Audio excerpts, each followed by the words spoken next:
Baseball is a pastime enjoyed by many, but some take their baseball knowledge to a new level, testing how much they know on the MLB Network. Baseball IQ was a game show they had on MLB Network.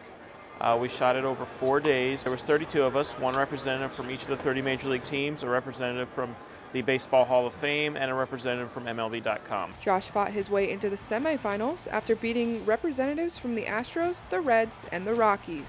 When we got to the semifinals, I was playing Shane Demmett, employee from the Angels.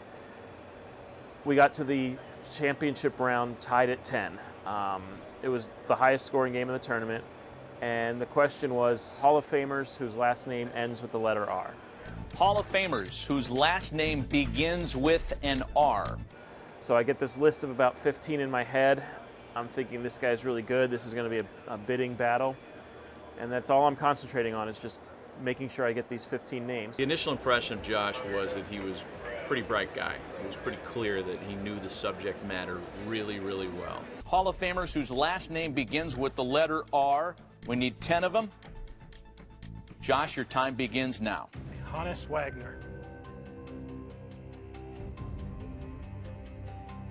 Is incorrect.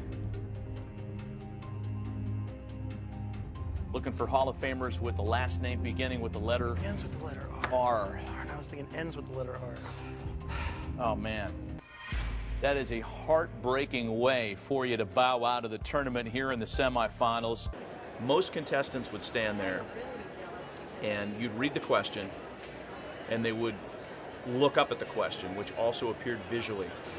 Josh never looked at the question.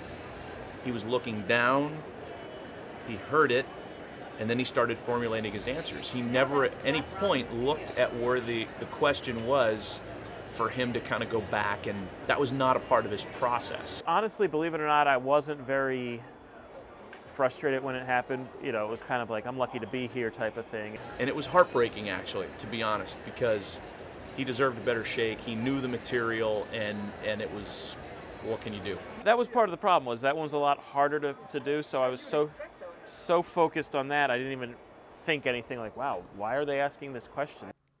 Despite mishearing the question, Josh was still able to answer the question he thought he heard. Tonight, but why don't you go for it? What did you have? Hannes Wagner, Tris Speaker, Pete Alexander, Wee Willie Keeler, George Sisler, Joe Tinker, Paul Wainer, Lloyd Wainer, Pie Trainer, Jim Palmer, Catfish Hunter, 10. Bobby Dorr. Oh, and you kept going. So you For the Arizona Republic, Josh, congratulations on $15,000 for the Diamondbacks Foundation. Nothing to hang your head about. What a I'm great Mariah Baker.